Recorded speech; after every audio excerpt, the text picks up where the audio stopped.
சிலுவையில் அறையப்பட்ட போது ஆண்டவர் லூக்கா எழுதின சுவிசேஷம் 23ஆம் அதிகாரம் 34வது வசனம்.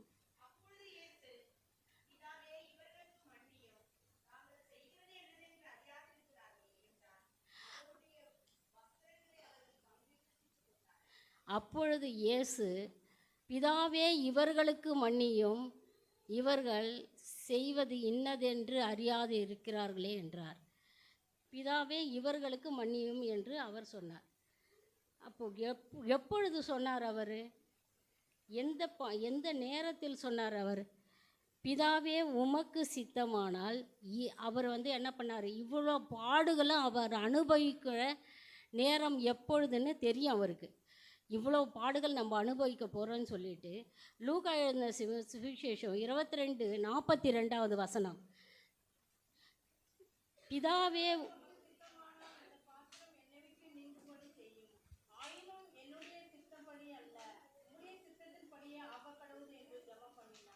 பிதாவே உமக்கு சித்தமானால் இந்த பாத்திரம் என்னை விட்டு நீங்கும்படி செய்யும். எந்த பாத்திரம்?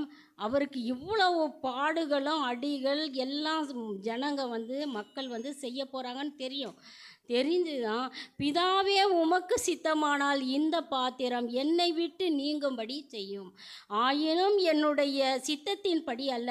அவருக்கு தெரிஞ்சது நம்மளுக்கு ஆண்டவர் இந்த உலகத்தில் அவர் பிறந்தது தேவ சித்தத்தின்படி தான், அவருடைய சித்தத்தின்படி அல்ல. அதனால் என்ன சொல்கிறாரு?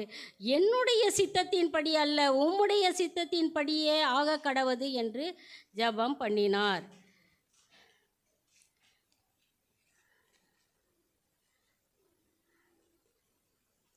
மத்தேயு 27, 22, 23, 24.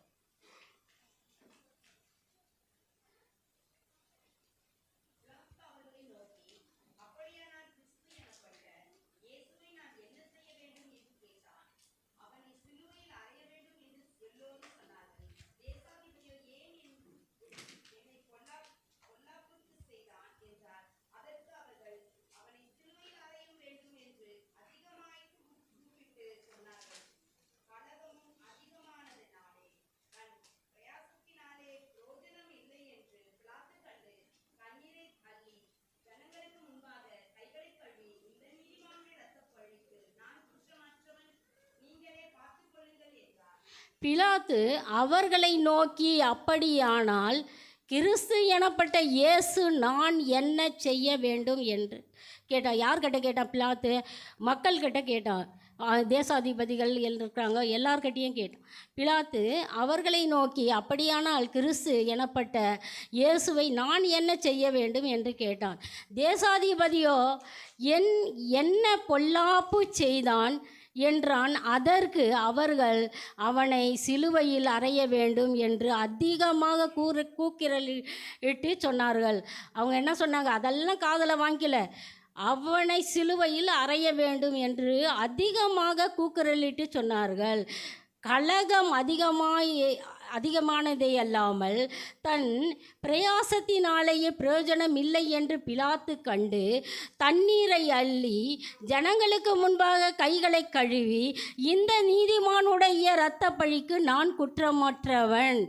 அவர் தெரியும், நீதிமானுடைய தேவன் நீதிமானாக இருக்கிறாரு, அவருக்கு எந்த தவறும் செய்யவில்லை என்று அவன் பிலாத்து அறிந்திருக்கிறான். அந்தபடியால் அந்த இரத்த பழி எனக்கு இருக்கக்கூடாது சொல்லிட்டு என்ன பண்ணுறான்? தண்ணீரை எடுத்து, இந்த இரத்த பழிக்கு நான் குற்றமற்றவன், நீங்களே பார்த்து கொள்ளுங்கள் என்றான். அந்த இரத்த பழியை நீங்களே பார்த்துக்கொள்ளு.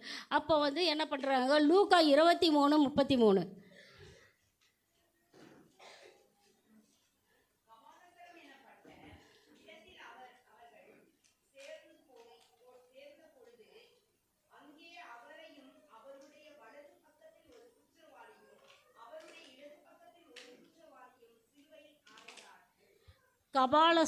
கபாலஸ்தலம்னா அந்த காலத்தில் அந்த இடத்துல குற்றம் செய்கிறவர்களை ஒரு கொலை செய்கிற இடமாக வைத்தார்கள்.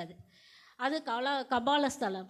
அது சாலமோனுடைய ஆலயத்துக்கு அருகிலேயே இருந்தது அந்த கபாலஸ்தலம்.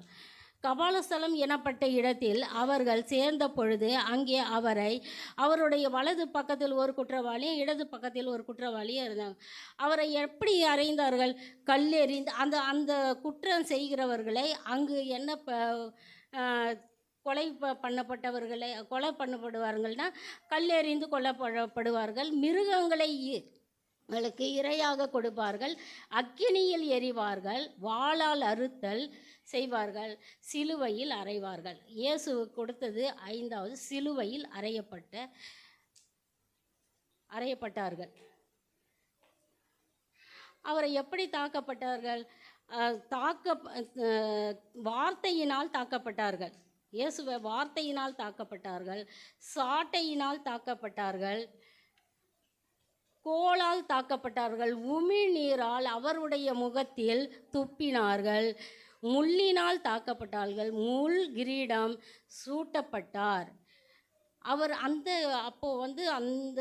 பாடுகளை அனுபவிக்கும் போது அந்த பாடுகள் தெரியாத இருக்கிறதுக்கு காடி என்ற மதுபானத்தை அவர்களுக்கு கொடுப்பாங்க. கொடுத்து தான் அந்த கொலைகளை செய்வாங்க. அப்போது ஆண்டவர் அந்த காடியை கூட வாங்கி குடிக்கவில்லை. ஏசாயா 53ஆம் அதிகாரம் 2-12.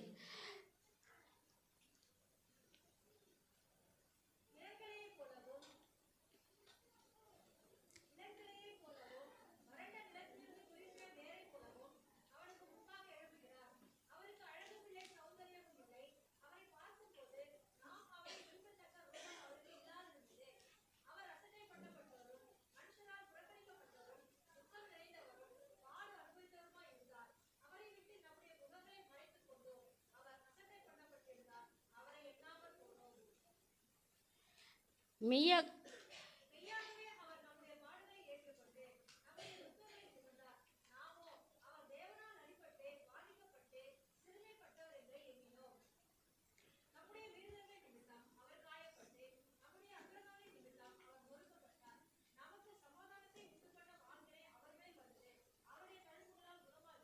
சரிங்க சார். இளங்கிளையை போலவும் வறண்ட நிலத்திலிருந்து துளிர்க்கிற வேரை போலவும். இளங்கிளை இப்போ தான் துளுக்குது ஒரு கிளை. அந்த கிளை வறண்ட நிலத்தில் ஒரு துளிர்க்கிற வேரை போலவும். வேறு வறண்ட நிலம், தண்ணியே இல்லை, அந்த வறண்ட நிலத்தில் துளிர்க்கிற வேர் எப்படி இருக்கும்? துளிர்க்கிற வேரை போலவும் அவனுக்கு முன்பாக எழும்புகிறார். அவருக்கு அழகும் இல்லை. அவர் ஏசப்பா ரொம்ப அழகானவர். சாரோனின் ரோஜா வெள்ளை போல சென்று முற்றிலும் அழகானவர், 16,000களில் சிறந்தவர். அப்போ இந்த பூமியே இவ்வளோ ஒரு அழகாக படைச்சிருக்கும் போது தேவன் அவருடைய பிள்ளை எவ்வளோ அழகாக படைச்சிருப்பார்.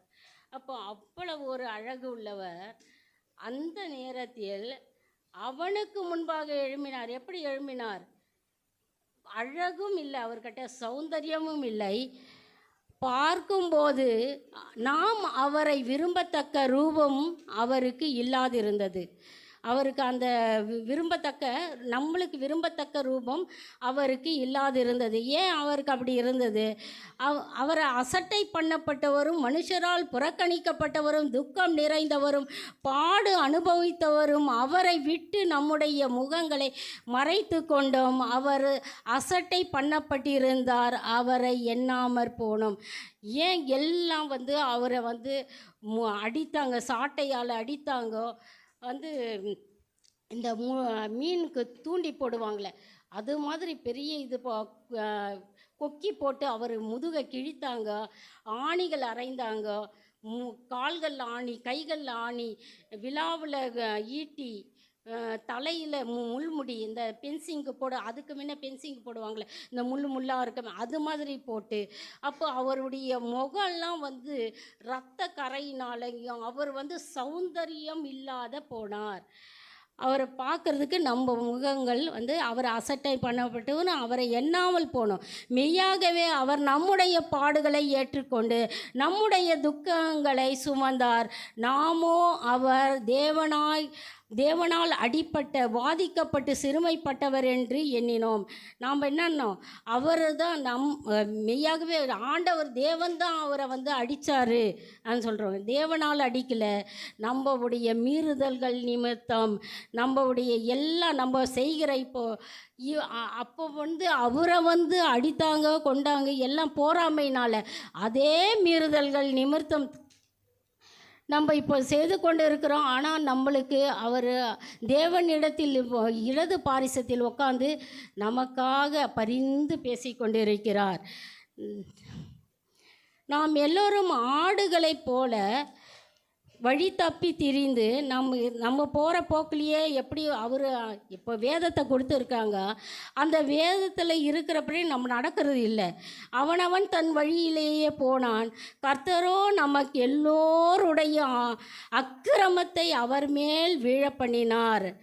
இந்த பைபிள் பிரகாரம் நம்ம வந்து நம்ம நடந்தோம்னா அவருக்கு ஆக்கினை வராது.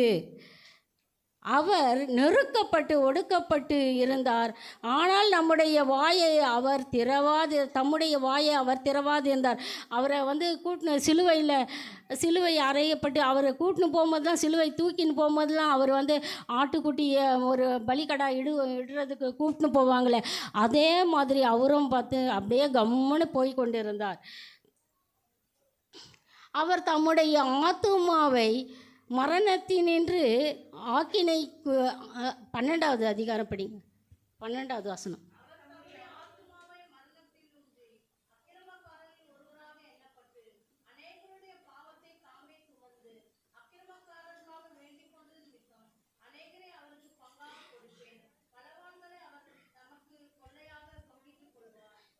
அவர் தம்முடைய ஆத்துமாவை மரணத்தில் ஊற்றி அக்கிரமக்காரரில் ஒருவனாக எண்ணப்பட்டு அநேகருடைய பாவங்களை, எல்லோருடைய பாவம், இந்த பூமியில் உள்ள பாவங்கள் எல்லா பாவங்களையும் தாமே சுமந்து அக்கிரமக்காரர்களுக்காக வேண்டி கொண்டதின் நிமித்தம் அநேகரை அவருக்கு பங்காக கொடுப்பேன். பலவான்களை அவர் தமக்கு கொள்ளையாக பங்கிட்டு கொள்வார்.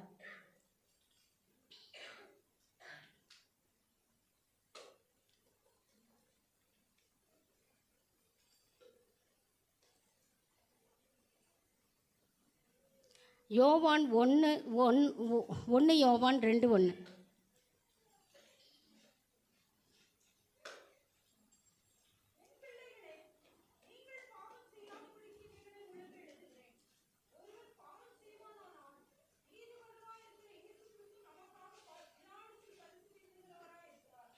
என் பிள்ளைகளே, நீங்கள் பாவம் செய்யாதபடிக்கு இவைகளை உங்களுக்கு எழுதுகிறேன். யார் எழுதுறது? யோவான் சுவிசேஷம் யோவான் எழுதுகிறாரு. என் பிள்ளைகளே, நீங்கள் பாவம் செய்யாதபடிக்கு இவைகளை உங்களுக்கு எழுதுகிறேன். ஒருவன் பாவம் செய்வானானால் நீதிபரராகிய இயேசு கிறிஸ்து நமக்காக பிதாவினிடத்தில் பரிந்து பேசிக்கொண்டிருக்கிறார். நம்ம பாவம் செய்வோமானால் அதற்கு அவர் என்ன பண்ணுறாரு? பிதாவினிடத்தில், தன் தகப்பன் இடத்துல பரிந்து பேசி கொண்டிருக்கிறார். யோவான் 5:2-14.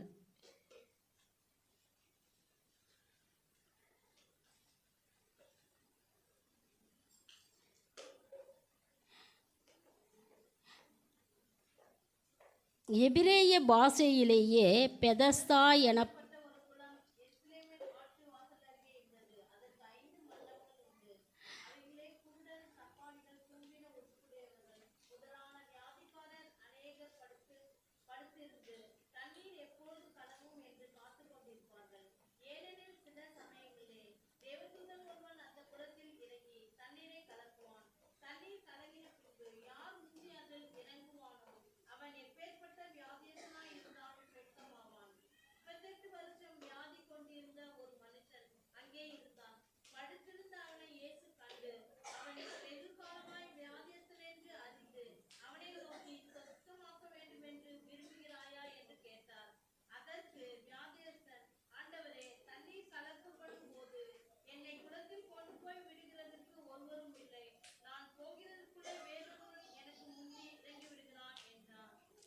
எபிரேயர் பாஷையிலேயே பெதஸ்தா எனப்பட்ட ஒரு குளம் ஆட்டு வாசலரியில் இருந்தது. அதற்கு 5 மண்டபங்கள்.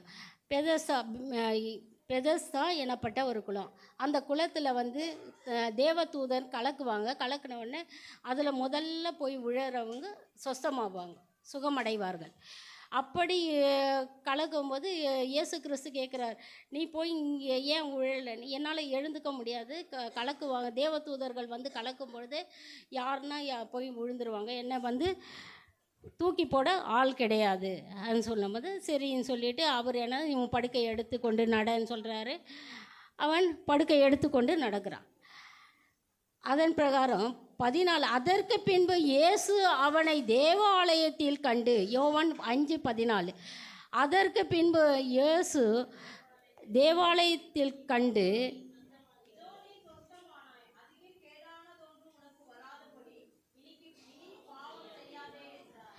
பாவம் செய்கிறது அவர் மன்னிக்கிறாரு.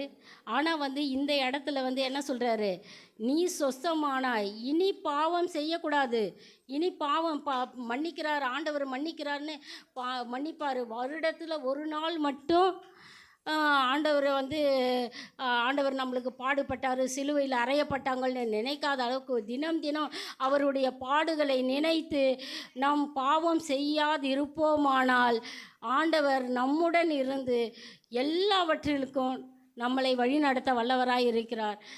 இந்த வசனத்தை கொண்டு ஆண்டவர் எல்லோரையும் ஆண்டவர் அப்பா தெளிவுபடுத்துவாராக.